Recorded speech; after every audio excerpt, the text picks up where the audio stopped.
A história de São Mateus. São Mateus teve dois nomes, Mateus e Levi. Mateus quer dizer dom precoce ou conselheiro. Mateus vem de Magnus, grande, e Teus, Deus, como se dissesse grande para Deus. Levi quer dizer retirado, colocado, acrescentado, incorporado. Ele foi retirado de seu gabinete de impostos, colocado entre os apóstolos, acrescentado à comunidade dos evangelistas e incorporado ao catálogo de mártires. O Mateus pregava na Etiópia, em uma cidade chamada Nadaber, onde encontrou dois magos, Zaroés e Arfaxad, que entusiasmavam os homens com seus truques, parecendo ter o poder de privá-los da saúde e do uso de seus membros. Cheios de soberba por isso, faziam-se adorar como deuses pelos homens. Tendo chegado a esta cidade e sido apostado pelo eunuco da rainha Câncis, batizado como Filipe, o apóstolo Mateus percebeu como o prestígio daqueles magos era pernicioso aos homens e quis convertê-los. Quando o eunuco perguntou a São Mateus como falava e compreendia tantas línguas, ele explicou que depois da descida do Espírito Santo, recebera o conhecimento de todos os idiomas, porque, assim como por soberba alguns quiseram edificar uma torre como se fosse até o céu, e viram-se forçados a interromper a construção devido à confusão das línguas. Os apóstolos construíram não com pedras, mas com virtudes pelo conhecimento de todos os idiomas. Uma torre para todos os crentes subirem ao céu. Alguém veio anunciar a chegada de dois magos, acompanhados de dragões que vomitavam fogo sulfúrico pela boca e pelas narinas, matando todos os homens. O apóstolo, munindo-se do sinal da cruz, foi com segurança até eles. Mal os dragões ouviram, foram no mesmo instante deitar os seus pés. Então Mateus disse aos magos: Onde está a arte de vocês? Desperte-os, se puderem. De minha parte, se eu não tivesse me encomendado ao Senhor, teria imediatamente feito a vocês o que pensaram em fazer comigo. Como o povo se reunira, Mateus ordenou que os dragões fossem embora em nome de Jesus, e partiram nesse mesmo instante sem fazer mal a ninguém. Ele começou então a fazer um grande sermão ao povo sobre a glória do paraíso terrestre, afirmando ser mais alto que todas as montanhas e estar próximo ao céu, que lá não há espíritos, lírios e as rosas não fenecem, a velhice não existe, os homens permanecem sempre jovens, os coros dos anjos cantam. Quando se chamam as aves, elas obedecem imediatamente. Ele acrescentou que o homem foi expulso do paraíso terrestre, mas que pelo nascimento de Cristo foi chamado ao paraíso celeste. Enquanto falava ao povo, de repente, começou um alarido, pois se chorava a morte do filho do rei. Como os mágicos não puderam ressuscitá-lo, convenceram o rei de que ele foi levado na companhia dos deuses, e que era preciso, portanto, erguer-lhes uma estátua e um templo.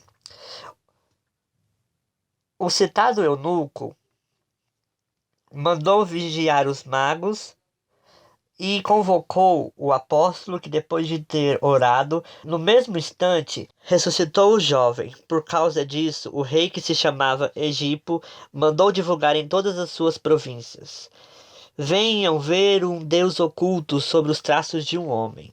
Muitos foram, com coroas de ouro e diferentes tipos de sacrifícios, a serem oferecidos a Mateus, que os impediu, dizendo: Homens que fazem, não sou um Deus, mas apenas escravo do Senhor Jesus Cristo. Então, com a prata e o ouro que haviam levado, as pessoas construíram em 30 dias uma grande igreja, no qual o apóstolo ficou 33 anos, para converter todo o Egito. O rei Egipo, sua mulher e todo o povo fizeram-se batizar. Ifigênia, a filha do rei, foi consagrada a Deus e colocada à frente de 200 virgens.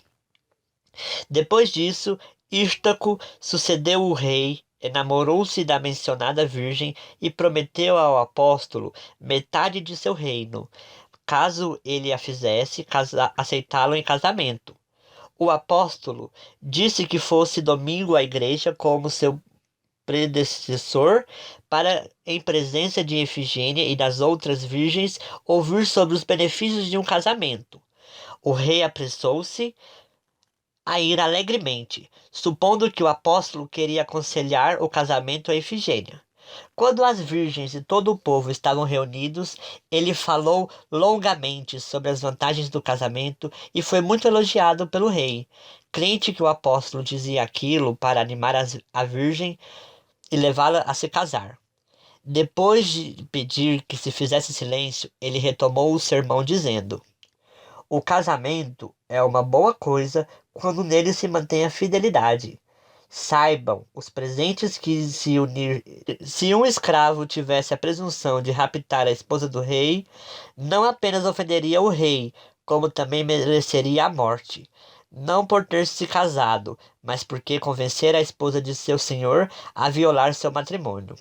E o mesmo aconteceria a você, ó rei, pois saiba que Ifigênia tornou-se esposa do rei eterno e está consagrada pelo véu sagrado. Assim como poderia tomar a esposa de alguém mais poderoso e unir-se a ela em casamento. Quando o rei ouviu isso, se retirou louco de raiva, e intrépido e firme apóstolo exortou todo o mundo à paciência e à constância. A seguir, abençoou Ifigênia, que, trêmula de medo, prostrara-se diante dele com outras virgens.